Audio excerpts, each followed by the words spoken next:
नमस्कार मित्रों, आप देख रहे हैं केकेडी न्यूज़। मैं आचार्य अभिषेक पांडे स्वागत करता हूं आप सभी का एस्ट्रोवाणी कार्यक्रम में। आइए सबसे पहले डालते हैं आज के पंचांग पर नज़र। आज दिनांक 6 मार्च 2021 तदनुसार फाल्गुन कृष्ण पक्ष पंचमी, विक्रम संवत 2077, दिन बुधवार। चंद्रमा आज तुला राशि में स्थित रहेंगे। सूर्य आज कुंभ राशि में स्थित रहेंगे। आज सूर्योदय प्रातःकाल 6:29 पर, सूर्यास्त सायंकालीन 6:33 पर और आज का जो राहु काल है वो 12:33 से 2 बजे तक रहेगा। आइए अब डालते हैं आज दैनिक राशि फल पर नज़र। आज मेष राशि के जातक मेहनत जितनी करेंगे पूर्णतया सफल होगी। डूबी हुई रकम प्राप्ति के योग बन रहे हैं। व्यवसायिक यात्रा आज मनोनुकूल रहेगी। आय में वृद्धि होगी। घर परिवार में मांगलिक कार्य हो सकते हैं। देनदारी कम होगी। समय पर कर्ज चुका पाएंगे एवं प्रसन्नता बनी रहेगी। बाहरी सहयोग भी प्राप्त हो सकता है। आइए वृष राशि पर नजर डालते हैं। आज काम का बोझ अधिक रहेगा वृष राशि के जातकों पर। कोई बड़ा फैसला आज आप कर सकते हैं। जरूरी कामों को करते हुए आज आपको कोई नए अनुभव प्राप्त हो सकते हैं। आज आप हर काम अपने मन मुताबिक करना चाहेंगे और कार्य सफल भी होगा। आइए मिथुन राशि के विषय में जानते हैं। मिथुन राशि के जातकों, आज आपको किसी भी प्रकार के विवादों में उलझने से खुद को बचाए रखना होगा। आज कुछ बड़े परिवर्तन आपकी जिंदगी में हो सकते हैं। इसके लिए आपको मन बनाकर रखना होगा। कर्क राशि के विषय में, आज आप जितना अधिक मेहनत करेंगे उतना ही आगे बढ़ेंगे। किसी काम के लिए आज आप में एक अजीब सी ताकत भरी होगी, अजीब सी स्फूर्ति होगी। नया काम करने की कोई योजना आज आप बना सकते हैं। आज का दिन आपके अनुकूल है। सिंह राशि के विषय में, आपका आज का दिन उत्तम फल देने की ओर जा रहा है। आज आप अपने जीवन में अच्छी उन्नति की उम्मीद कर सकते हैं। आपके जीवन में आज कुछ अच्छे बदलाव आ सकते हैं। कन्या राशि के विषय में, आपकी पुरानी चल रही कुछ परेशानियां आज खत्म हो सकती हैं। आज आपको अपने सभी काम शांत रहकर करने होंगे और दूसरों के प्रति अपने दृष्टिकोण में बदलाव भी लाना होगा। तुला राशि के विषय में, आज कार्यक्षेत्र, ऑफिस और व्यापार में प्रगति के लिए आपको कठोर परिश्रम करना होगा। इससे आपको कोई अच्छा धन लाभ हो सकता है। वृश्चिक राशि के विषय में, आज जो भी काम अपने हाथ में लें उन्हें सोच समझ कर लें। आज उन कामों में सफलता की उम्मीद कुछ कम है। आपकी महत्वाकांक्षाएं आज आप पर हावी होने की कोशिश कर सकते हैं। धनु राशि के विषय में, आज आप कुछ नए कामों की शुरुआत कर सकते हैं। आज आप अपने हर काम में ताजगी और स्फूर्ति महसूस करेंगे।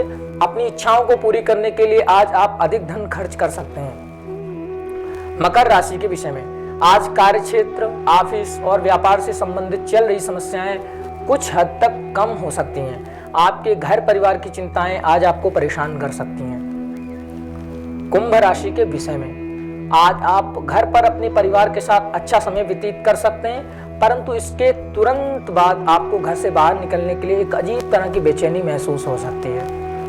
मीन राशि के विषय में, आज आपको कोई रुका हुआ धन प्राप्त हो सकता है जिससे आपको बड़ी प्रसन्नता होगी। अचानक धन लाभ होने के संकेत भी आज मिल रहे हैं। आज आपके आत्मविश्वास में अभूतपूर्व वृद्धि होगी। नमस्कार, आपका दिन मंगलमय हो। आइए अब शुरू करते हैं एस्ट्रोवाणी कार्यक्रम को बृहद रूप से। जैसा कि आप अपनी स्क्रीन पर देख पा रहे होंगे, स्क्रीन पर आपके नंबर्स आ रहे हैं। इन नंबरों पर कॉल करके आप हमसे सीधा संपर्क कर सकते हैं और जान सकते हैं अपने जीवन से जुड़ी हुई तमाम समस्याओं का समाधान। हमारे साथ जुड़ चुके हैं ज्योतिषाचार्य आचार्य कौशलेंद्र पांडे जी। आचार्य जी, आपका स्टूडियो में बहुत बहुत स्वागत है। जी नमस्कार, मैं आचार्य कौशलेंद्र पांडे एस्ट्रोवाणी में आपके साथ उपस्थित हुआ हूँ। और जैसा कि आचार्य जी ने आपको पूर्व में ही बताया कि आप नीचे दिए गए नंबरों पर फ़ोन करके लाइव हमसे जुड़ सकते हैं, बात कर सकते हैं और अपनी कुंडली पर विश्लेषण करवा सकते हैं। जी आचार्य जी। जी आचार्य जी, जैसा कि हम लोग अभी कल के चर्चा में 3 राशियों पर हमने कल चर्चा कर पाई थी, मेष, वृष, मिथुन। हम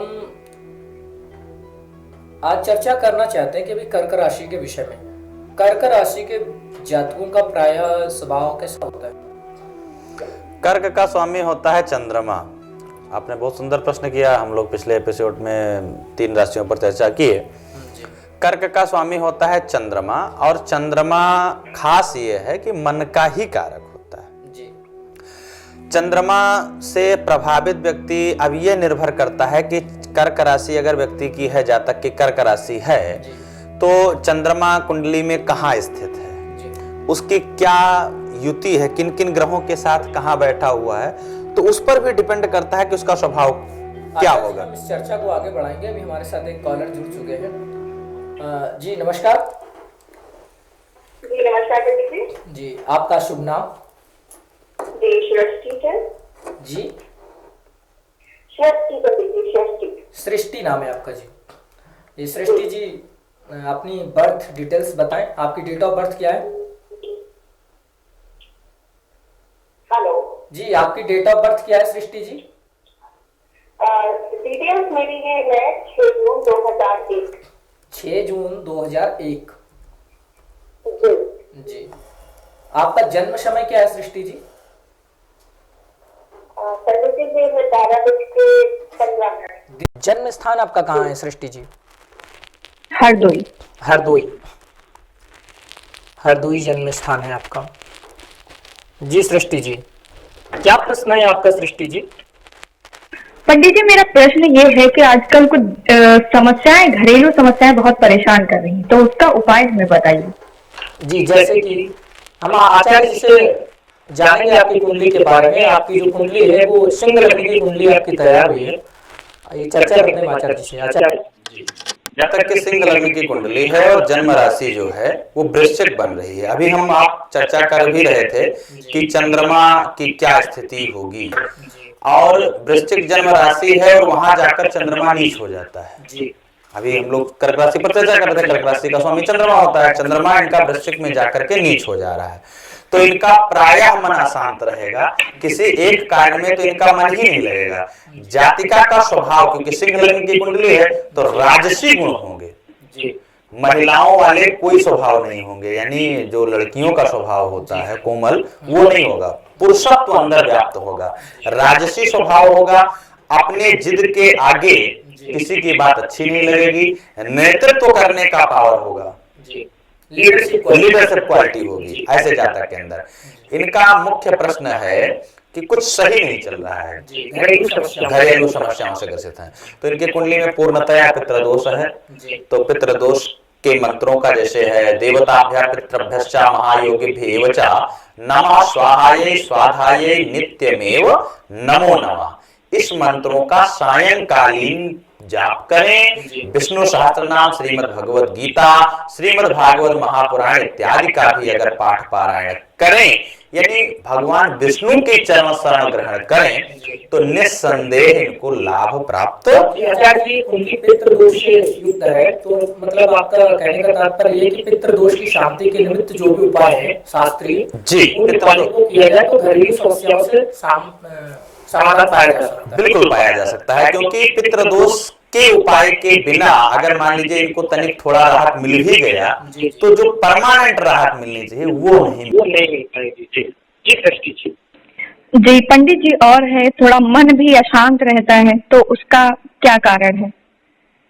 देखिए अभी आचार्य जी ने जैसा कि आपको बतलाया, मन अशांत होने का कारण मुख्य जो है वो आपका चंद्रमा नीच राशि में चंद्रमा है, तो चंद्रमा आपका नीच हो गया। उसकी वजह से चंद्रमा मन का कारक होता है। वेद भगवान कहते हैं चंद्रमा मन सो जाता है चक्षु सूर्य हो जाता है। चंद्रमा जो होता है हमारे मन का कारक होता है।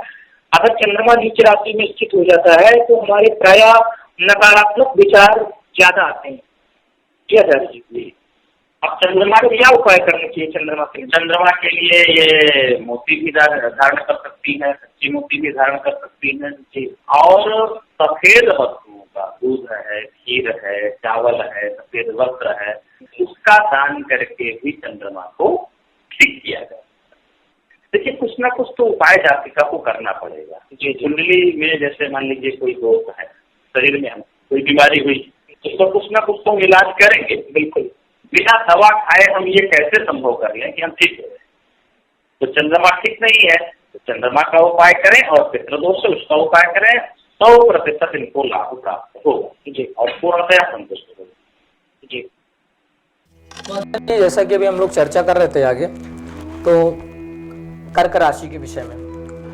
कर्क राशि के जातकों का जो स्वामी है वो चंद्रमा जी, जैसा कि आपने बतलाया कर्क राशि का स्वामी चंद्रमा होता है। इसकी चंद्रमा की एक ही राशि है कर्क जी। और कर्क जो राशि है तो चंद्रमा से प्रभावित रहता है, तो ये प्रायः कर्क राशि के जातक के अंदर प्रायः पाया जाएगा जी। कि या तो वो बहुत अधिक प्रसन्न हृदय वाला व्यक्ति होगा, प्रसन्न रहेगा। जी जी। उसकी खुशियां बरकरार रहेंगी, उसका मन बड़ा प्रसन्न रहेगा। चंद्रमा बताया ना कि चंद्रमा कुंडली में ये निर्भर है कि चंद्रमा कहाँ स्थित है जी। तो खूब प्रसन्न रहेगा वो व्यक्ति जी। और या तो उसका मन एक जगह लगेगा ही नहीं जी, वो पूर्णतया वो डिस्टर्ब रहेगा ये जी। तो ये चंद्रमा की स्थिति पर निर्भर करता है कि चंद्रमा नीच राशि में स्थित है अथवा उच्च राशि में स्थित है। जी। तो उच्च कभी फिर चंद्रमा किन ग्रहों के साथ बैठा है, किस राशि में बैठा है, वो शत्रु भाव की तो राशि नहीं है। देखिए ज्योतिष के जब जड़ तक आप जाएंगे तो एकदम समझ लीजिए कि जो भी उस व्यक्ति को परेशानी है उस पर संपूर्ण लाभ आप प्राप्त करेंगे। अगर ऊपर की जानकारी ले रहे हैं तो थोड़ा बहुत तो आराम दिया जा सकता है, लेकिन समझ लीजिए कि वो लाभ जो थोड़ा बहुत दिया गया उससे व्यक्ति संतुष्ट नहीं हो पाया, क्षणिक लाभ मिलेगा उसको। और परमानेंट लाभ के लिए पूरी कुंडली का विश्लेषण करना आवश्यक हो जाता है। तो पूरी कुंडली का विश्लेषण करके और फिर उसको अगर सही मार्ग, सही दिशा, सही दशा, सही पूजन, सही पाठ बतलाया गया तो 100% जातिका को या जातक को लाभ प्राप्त होता है। जैसे आचार्य जी एक और प्रश्न यहाँ पर उठता है कि जैसे कि हम प्रायः जो चीज हमारे लिए अनुकूल नहीं होती है हम उसको अपने से प्रायः दूर करते हैं और जो हमारे अनुकूल होती केवल हम उसी को ग्रहण करते हैं अथवा वही ग्राह्य है, ऐसा हमारी बुद्धि है, ऐसी सोच हमारी व्यक्ति की प्रायः ऐसी ही सोच होती है। तो क्या चंद्रमा यदि नीच का या कोई अन्य ग्रह भी नीच का है तो उससे संबंधित जो ग्रह हैं अथवा जो उससे संबंधित वस्तुएं हैं उनका त्याग करना चाहिए अथवा उनको अपनाना चाहिए? देखिए बहुत सुंदर प्रश्न है। अगर आपका कोई भी ग्रह अनिष्ट है तो उससे संबंधित वस्तुओं का त्याग नहीं करना चाहिए, उससे संबंधित वस्तुओं को अपनाना चाहिए। तभी जैसे मान लीजिए आपका बृहस्पति नहीं ठीक है तो आपको पीले वस्त्रों को पहनना चाहिए, ना कि पीले वस्त्रों को अपने लाइफ से हटा देना चाहिए। चंद्रमा नहीं ठीक है तो आप सफेद वस्त्रों का खूब इस्तेमाल करिए, आपका ग्रह प्रसन्न होगा उससे। ये नहीं कि आप सफेद वस्तु को आप छुएंगे ही नहीं। तो और प्रायः ये भ्रांतियां हैं लोगों के मध्य। जी, भ्रांति तो यही है ना कि हमारे लिए जो अग्राह्य है, हमारे लिए उपयुक्त नहीं है, जैसे कोई विषाक्त पदार्थ है तो विषाक्त पदार्थ को यदि हम अपने जीवन में लाते हैं तो समस्या उत्पन्न होती हैं। तो हम उनको ग्रहण कैसे कर सकते हैं? आचार्य जी इस चर्चा को आगे बढ़ाएंगे। हमारे साथ एक और कॉलर जुड़ चुके हैं। जी नमस्कार।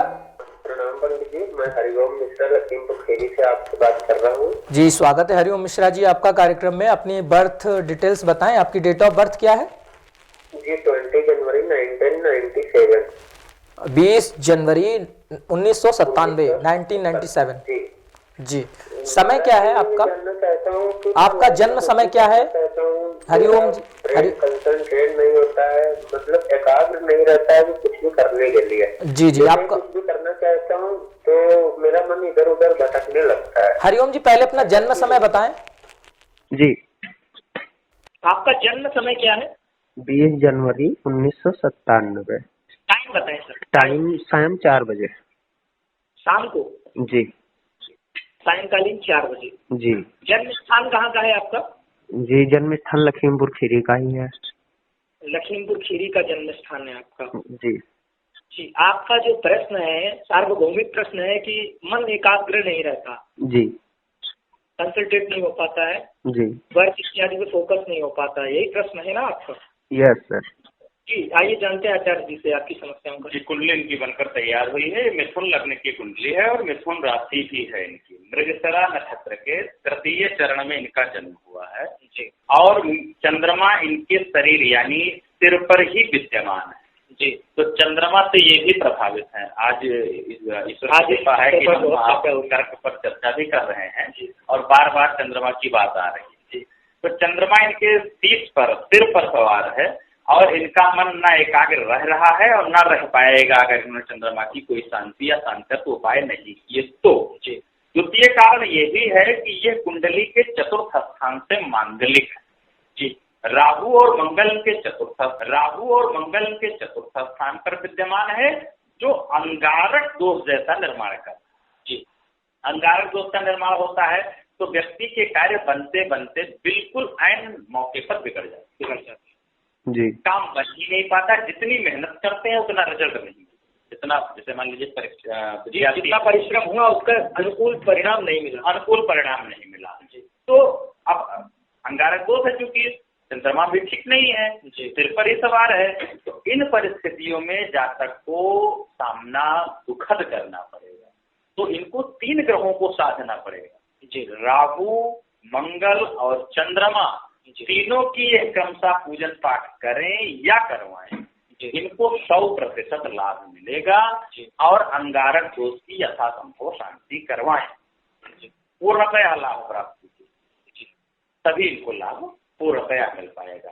कैरियर अच्छा है, एजुकेशन या अकाउंट्स या वाणी से संबंधित किसी भी क्षेत्र में कार्य कर सकते हैं और उसका गुरुदेव बृहस्पति ग्रह का लाभ उठा सकते हैं, क्योंकि इनका कर्म बृहस्पति ही डिसाइड करेगा कि क्या करना है। जी, हरिओम जी। जी। तो आप सबसे पहले अंगारक दोष की शांति करवाएं, राहु, मंगल और चंद्रमा से संबंधित जो भी उपाय हैं शास्त्रोक्त, उन उपायों का तत्काल। जी, तो पंडित जी, मैं ये जानना चाहता हूँ कि इसका किस तरीके से होगा, क्या होगा, इसका करने का क्या प्रावधान है, मैं ये जानना चाहता हूँ। इसके लिए आपकी स्क्रीन पर दिए गए नंबरों पर आप संपर्क कर सकते हैं आफ्टर कार्यक्रम। अभी कार्यक्रम के उपरांत उपाय तो आपको जो तात्कालिक है वो बताए जा सकते हैं। जी जी, हरिओम जी। ठीक है, प्रणाम पंडित जी। आज बहुत लंबी चर्चा इस विषय पर होनी है। मुझे लगता है कि चंद्र दोष से प्रायः हर व्यक्ति के जीवन में चंद्रमा का विशेष महत्व होता है। जी हाँ, क्योंकि अगर हमारा मन नहीं अशांत, मन हमारा अगर शांत नहीं है जी, तो ये समझ लीजिए कि हम दिन भर जो भी कार्य करेंगे जी, उसमें हम असंतुष्ट रहेंगे जी। तो संतुष्ट रहने के लिए हमको चंद्रमा की उपासना करनी ही करनी चाहिए जी, उसको अनेक प्रकार से किया जा सकता है जी, जल, अभी गर्मी आ रही है जी, पानी प्याऊ लगवाकर चंद्रमा शांत किया जा सकता है। जी, सफेद मिष्ठान, सफेद वस्त्र, गमछा इत्यादि बंटवाए जा सकते हैं। जी, जी, सफेद मिष्ठान बंटवाए जा सकते हैं जी, और चंद्रमा के लिए मोती, सच्ची मोती धारण की जा सकती है। चंद्रमा के मंत्र भी हैं, ओम सोम सोमाय नमः, उसको भी जाप करके वैदिक मंत्र इत्यादि भी हाँ, हैं। वैदिक मंत्र जी, तो चंद्रमा को ठीक किया जा सकता है और हर व्यक्ति के जीवन में चंद्रमा जी। का एक अपना महत्व है और रहेगा, जी, तो उससे भागा नहीं जा सकता। बिल्कुल आचार्य जी, बड़ी सुंदर बात बताई आपने। वैसे तो चंद्रमा वेद भगवान के अनुसार मन का कारक है। ज्योतिष शास्त्र में भी चंद्रमा मन का कारक ही बतलाया गया है। तो जो निगेटिविटी, नकारात्मकता एक बढ़ती जा रही है मानव मात्र के अंदर, तो क्या कहीं ना कहीं प्रायः कुंडलियां कर्क राशि से संबंधित, अथवा तो हमारे पास अभी एक कॉलर जुड़ रहे हैं आचार्य जी, पहले हम इससे चर्चा कर लेते हैं, फिर आगे हम इस चर्चा को आगे बढ़ाएंगे। जी नमस्कार, स्वागत है आपका एस्ट्रोवाणी कार्यक्रम में। जी नमस्कार पंडित जी। जी जी, मैं कविता बात कर रही हूँ पंडित जी। कविता जी, लखनऊ से बात कर रही हैं आप? जी जी कविता जी, अपना बर्थ डिटेल्स बताएं। डेट ऑफ बर्थ क्या है आपकी कविता जी? 21 अप्रैल 2002। 21 अप्रैल 2002। 2002। जी। जन्म समय क्या है आपका? 7:30 बजे बुधवार को। मॉर्निंग या इवनिंग? इवनिंग 7:30 बजे। जी कविता जी, जन्म स्थान कहाँ का है आपका? लखनऊ। जी जी कविता जी, आपकी कुंडली तैयार हो रही। आपका प्रश्न क्या है कविता जी? जी क्या जानना है? पंडित जी, एक्चुअली मेरा स्वास्थ्य आजकल कुछ ठीक नहीं रहता है, पेट से संबंधित समस्याएं बनी रहती हैं। अच्छा, स्वास्थ्य से संबंधित समस्याएं आपको बनी रहती हैं? जी कविता जी, आपकी कुंडली तैयार हो गई है और आपकी जो कुंडली है वो तुला लग्न की कुंडली है। तो आइए आचार्य जी से जानते हैं आपके विषय में। कविता जी की कुंडली तैयार हुई जो तुला लग्न की है और इनकी भी राशि कर्क ही है और आश्लेषा नक्षत्र के 2 चरण में जन्म हुआ है जी। और इसका मुख्य प्रश्न है कि इनका स्वास्थ्य ठीक नहीं रहता है और पेट से संबंधित दिक्कत रहती है। जी। इनका छठे स्थान पर मीन राशि है जिसका स्वामी गुरु बनता है और गुरु 9वें स्थान पर बैठा हुआ है। जी और यहाँ पर केतु 5वीं दृष्टि से इनके छठे स्थान को देख रहा है। तो केतु गुरु की राशि को देख रहा है, इसलिए इनको मुख्य पेट से संबंधित प्रॉब्लम बनी रहेगी। या तो इनका वजन बहुत ज्यादा हो जाएगा या तो इनका वजन बहुत कम शारीरिक। जी तो स्थितियां क्या होती हैं कि गुरु पेट का कारक है जी। तो अगर ये खुश रहना चाहती है, अपने स्वास्थ्य से निजात पाना चाहती है, तो इनको सबसे पहले तो पुखराज जैसा रत्न धारण करें। पुखराज ना धारण करें, ये पर निर्भर है। जी जी हल्दी की एक गांठ, बहुत घरेलू उपाय बता रहा हूँ। जी हल्दी की एक गांठ हमेशा अपने साथ रखें जब तक पुखराज नहीं धारण कर रहे हैं। या सोने की अंगूठी या सोने की चैन गले में धारण करें, अंगूठी हाथ में धारण करें। सोना शरीर में कहीं भी है तो वो गुरु का कारक है जी। जो सोना धातु है वो गुरु के लिए जी। तो उससे भी इनका गुरु मजबूत होगा। बृहस्पतिवार का व्रत कर सकती हैं। चने और गुड़ का जितना अधिक दान हो सके जी, यानी अगर ज्यादा नहीं हो सकता है तो प्रसाद के रूप में ही बांटें, लेकिन चने और गुड़ को जितना अधिक से अधिक हो सके वो बांटें। और फ्यूचर में कुंडली देखकर ही विवाह करें, ये अपनी तरफ से। असल में इनकी कुंडली में 2 विवाह का योग है। अच्छा, 2 विवाह का योग है। तो इसलिए किसी एक्सपर्ट विश्लेषण करवाएं, एक्सपर्ट से ज्योतिष से जी, वो कुंडली का सही विश्लेषण करे और यथासंभव उसके उपाय को विवाह इत्यादि करके ही विवाह भी करें जी। क्योंकि ये जो इनकी पेट से संबंधित बीमारी है, दिक्कत है, ये आगे चलकर इनकी वैवाहिक परिस्थितियों को न गड़बड़, वैवाहिक जीवन पर वो असर डाले। तो इसलिए इनको किसी ज्योतिष से मिलकर के कुंडली के विवाह संबंध, क्योंकि सब कुछ तो यहाँ फोन पर बताना संभव है नहीं। जी बिल्कुल, विवाह करने से पहले भी ठीक तरीके से कुंडली करवाएं। जी, आपके लिए सबसे उपयुक्त जो जानकारी आचार्य जी ने प्रदान की है कविता जी, वो ये है कि विवाह से पूर्व किसी अच्छे ज्योतिषी से संपर्क करके कुंडली का विश्लेषण करवा करके कुंडली को मैच करवा करके ही वैवाहिक जीवन में प्रवेश करें। अन्यथा जो जी आपके जीवन में वैवाहिक जीवन जो आपका रहेगा वो सुखमय नहीं रह पाएगा, ऐसा आचार्य जी का मानना है। जी पंडित जी। कविता जी, अन्य कोई प्रश्न है आपका? नहीं पंडित जी। जी कविता जी। नमस्कार पंडित जी। तो आचार्य जी, जैसा कि कविता जी की कुंडली भी कर्क राशि की ही निकली और कर्क राशि पर हम बहुत चर्चा कर चुके हैं और आगे भी चर्चा करते रहेंगे, लेकिन अभी फिलहाल इस चर्चा को आगे बढ़ाते हुए सिंह राशि में हम प्रवेश करते हैं। सिंह राशि के जातकों का प्रायः स्वभाव जो होता है, सिंह सूर्य राशि से संबंधित है और सूर्य का कार्य नेतृत्व है, लीडरशिप। तो सूर्य के संबंध में कुछ दृष्टि डालिए। और अभी हमारे साथ एक कॉलर जुड़ रहे हैं आचार्य जी, हम इस चर्चा को भी आगे बढ़ाएंगे। तो सबसे पहले हम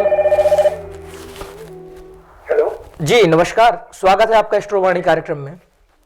नमस्कार जी, अपना शुभ नाम बताएं। जी, हमारा नाम सनी कुमार है। जी सनी कुमार सनी जी सर। जी सनी जी, अपना डेट ऑफ बर्थ बताएं सनी जी। मेरा डेट ऑफ बर्थ है 26 जनवरी 1999। 26 जनवरी नहीं, 31 जनवरी 31 जनवरी 1999। जी, जन्म समय बताएं अपना। जन्म समय तो मुझे एग्जैक्टली नहीं याद है, बट 10 समथिंग था। 10 समथिंग मॉर्निंग या नाइट में? मॉर्निंग में लगभग 10 बजे। जी, जन्म स्थान कहाँ का है आपका? हम लखनऊ में। लखनऊ में ही जन्म स्थान है आपका? जी जी। क्या शुभ नाम बताएं? शनि जी। सनी कुमार जी सनी जी, आपकी कुंडली तैयार हो रही। सनी जी, आपका प्रश्न क्या है? मेरा प्रश्न मेरे भविष्य को देखिए, क्योंकि मैं जो है काफी प्रयास कर रहा हूँ आगे बढ़ने का। मतलब मैं कुछ मैं सोचता हूँ कि मैं अपनी कुछ जो मैं कला है जो मेरे पास, उसके जरिए कुछ आगे निकलूं। जी सनी जी, आपका प्रश्न है कि आपके अंदर जो क्वालिटी है उस क्वालिटी को आप अच्छे मंच पर बेहतरीन तरीके से परफॉर्म नहीं कर पा रहे हैं, या आपको अपनी कला को प्रदर्शित नहीं कर पा रहे हैं, उसमें कहीं ना कहीं कोई ना कोई बाधा उत्पन्न हो जा रही है। जी सनी जी, आपकी कुंडली तैयार हो चुकी, मीन लग्न की कुंडली है आपकी। और आइए हम आचार्य जी से जानते हैं आपके बारे में। आचार्य, इनकी मीन लग्न की कुंडली है और इनकी जो जन्म राशि बनती है वो भी कर्क ही है जी। और मीन लग्न की कुंडली के साथ इनके लग्न में गुरु विद्यमान है। ये शारीरिक रूप से ये भी पूर्णतया फिट नहीं है जी। इनके अंदर इन्फ्रियाल्ट की एक कमी रहती है। अपनी कमी पता नहीं क्यों दिखती है और दिखती है नहीं जी। और दिख रही है। ये कहीं ना कहीं ऐसा तो नहीं कि एक मानसिक आत्मबल जो होता है उसमें कमी का उसमें कमी दिख रही है। ये अब जो इनके अंदर भरा हुआ है जी, वो प्रदर्शित ही नहीं कर पा रहे हैं। वो दिखाई नहीं पा रहे हैं लोगों को कि हमारे अंदर है क्या। उसके पीछे का क्या कारण हो सकता है? उसके पीछे कारण है इनकी कुंडली में ग्रहण दोष है। पंचम स्थान पर चंद्रमा और राहु एक साथ विद्यमान है और चंद्रमा राहु का एक साथ बैठना ग्रहण दोष का निर्माण करता है। इनके कोई भी कार्य आसानी से नहीं बनते हैं जी। उसके लिए इनको अधिक मेहनत करनी पड़ती है जी। इनको कार्य बनाने से पहले अधिक मेहनत करनी पड़ती है। अब वर्तमान स्थिति में देखा जाए तो गुरु की स्थिति जो है वो नीच राशि की है जी। और नीच राशि में गुरु गोचर कर रहा और जन्म के समय गुरु इनके लग्न में गोचर कर रहा था जी। आचार्य, यह भी कारण हो सकता है। देखिए, ये कुंडली से अष्टम स्थान से मांगलिक भी हैं जी। 8वें स्थान से, तो 8वें स्थान से जो मांगलिक हैं वो इनके कई बार तो इनका कार्य ईगो, गुस्से के कारण, आत्मसम्मान, स्वाभिमान, उसके साथ समझौता न करने के कारण भी कई बार इनके कार्य गड़बड़ हो जाते हैं। ये सामने वाले की बहुत ज्यादा देर तक नहीं सुन सकते हैं जी। तो कई बार इस चक्कर में भी इनके कार्य गड़बड़ाए। इसके मतलब ये जो आपने बिंदु बतलाया है, इस बिंदु के पीछे जो कारण है वो ईगो है अथवा आत्मसम्मान है, क्या कहेंगे इसको? इसको ईगो कह सकते हैं जी, क्योंकि ग्रहण चंद्रमा राहु और मंगल का रुष्ट होना, मंगल एक तो अग्नि तत्व का ग्रह माना जाता है, वो तुरंत हाई टेम्पर जैसे हो जाता है ना, तो हाइपर, सामने वाले को बर्दाश्त नहीं कर पाते हैं। जी, सुनना पसंद नहीं कर पा रहे हैं बहुत। तो ये कारण भी हो सकता है कई बार कार्य का गड़बड़ाने का। तो इन सब कार्यों में अगर सुधार लाएं, ग्रहण दोष की उपासना करें, राहु के लिए ये काले कुत्ते को रोटी खिलाएं। कुत्ता पालने की सलाह मैं नहीं दे रहा, कुत्ते बाहर भी मिल जाएंगे। पालने के तो बिल्कुल भी सलाह शास्त्र भी नहीं देते हैं, इसका तो परित्याज्य करना चाहिए शास्त्र। काले कुत्ते को रोटी खिलाएं, गुड़ के साथ राहु ठीक होगा। और मंगल के लिए इनको सुंदर कांड का पाठ करना चाहिए। शनिवार मंगलवार दोनों दिन बिल्कुल इनका कल्याण 100% संभव है जी। अन्य कोई प्रश्न है आपका? नहीं पंडित जी, बहुत बहुत धन्यवाद आपका। जी धन्यवाद जी सनी जी। तो आचार्य जी, प्राय आज हमने जितने भी अभी तक कुंडलियां देखी, प्राय कर्क राशि अथवा कर्क लग्न से संबंधित कुंडलियां देखी और हम चर्चा अभी कर रहे थे सिंह राशि के विषय में जी। तो सिंह राशि पर अभी प्रकाश आप डालने वाले हैं। तो सिंह राशि के जातक सूर्य से प्रभावित राशियां है वो, और जैसा कि कर्क थी, कर्क का स्वामी चंद्रमा और चंद्रमा की केवल एक राशि, ऐसे ही सिंह राशि का स्वामी सूर्य और सूर्य की केवल एक ही राशि है, वो सिंह है। सूर्य नवग्रह का राजा है और उसके अंदर सिंह राशि में जन्मे हुए व्यक्ति के अंदर स्वभावतः राजसी गुण होते हैं। उसके अंदर आपने जैसा बताया कि नेतृत्व करने की पावर, क्षमता ज्यादा होती है, वो लीडरशिप में ही। ऐसे जातकों का अगर कुंडली में सूर्य मजबूत है, किसी भी जातक का सूर्य अगर मजबूत है तो वो जातक प्रशासनिक जॉब, गेस्टेड ऑफिसर बनता है। अगर उसके सूर्य कुंडली के केंद्र में हो तो प्रशासनिक ऑफिसर बन सकता है।